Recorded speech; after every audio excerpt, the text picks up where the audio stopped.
Why do doors blow off airplanes mid-flight? Why did the strongest tech giant in history suddenly forget how to make chips? You might think it's bad engineering. It's not.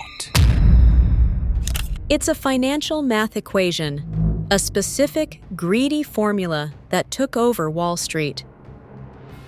It forces companies to choose. Do we survive for the next 100 years, or do we look rich for the next 90 days? They chose the 90 days. We are watching the autopsy of the global economy. Great companies aren't dying of natural causes. They are being murdered from the inside out. Here is exactly how they pulled the trigger. Mistake number 1. The addiction to buybacks, the financial trap. For most of history, stock buybacks were considered illegal market manipulation. Then, the rules changed, and suddenly, CEOs found a magic trick. Instead of spending $1 billion on a new factory, or spending it on R&D to invent the next iPhone, They use that money to buy their own stock. Why? Because when you buy your own stock, the price goes up. And when the price goes up, the CEO's bonus goes up. It's a perfect loop. It's like burning the furniture to heat the house. It feels warm for a moment, but eventually you run out of furniture. trillions of dollars, money meant for the future, was spent just to inflate the present. Mistake number 2. The accountant versus the engineer. The administrative shift. Look at the boardrooms of the 1950s or 80s. Who sat at the head of the table? Engineers, inventors, product people. They argued about quality. Today, The people in charge are CFOs, Chief Financial Officers, and lawyers. They don't argue about quality. They argue about efficiency. They look at a complex part, a bolt, a sensor, a chip, and they don't see a vital component. They see a cost, so they cut it. They outsource it. They cheapen it. When you let the spreadsheet manage the product becomes a spreadsheet. and spreadsheets don't fly airplanes. Physics does. Mistake number 3. The illusion of asset light, the strategic suicide. In business school, they teach a strategy called asset light. The idea is own nothing, control everything. Uber owns no cars. Airbnb owns no hotels. So giants like Boeing or General Electric thought, hey, let's do that for manufacturing. They sold their factories. They fired their master technicians. They outsourced the doing to other companies, thinking they could just keep the thinking.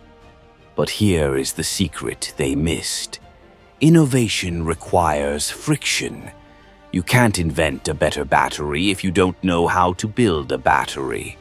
When they sold their hands, they lost their brains.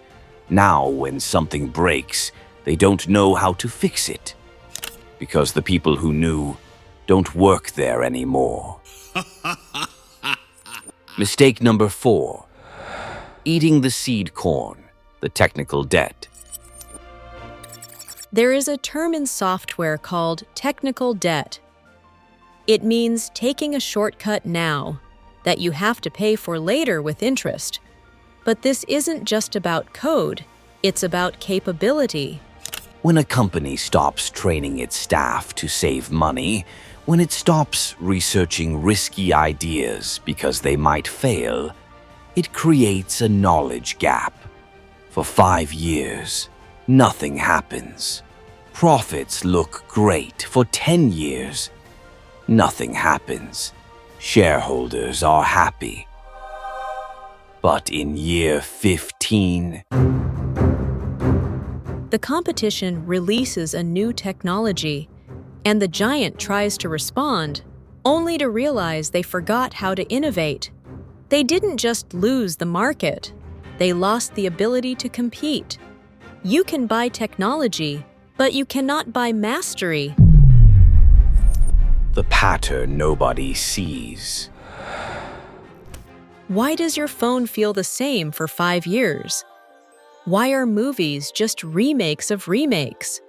Why is everything getting more expensive but worse in quality? Because risk is expensive and creativity is inefficient. The modern strategy is extract value. Don't create it. Squeeze the lemon until it's dry, then throw away the peel. The big reveal. The hollow giants. We are living in an era of zombie companies. On the outside, they look like titans. Massive revenue, huge buildings, famous logos. But inside, There is no machine left, just a financial engine pumping air into a balloon. They are fragile, and all it takes is one pinprick, one crisis, one disruption, and the balloon doesn't just deflate, it pops. the final lesson.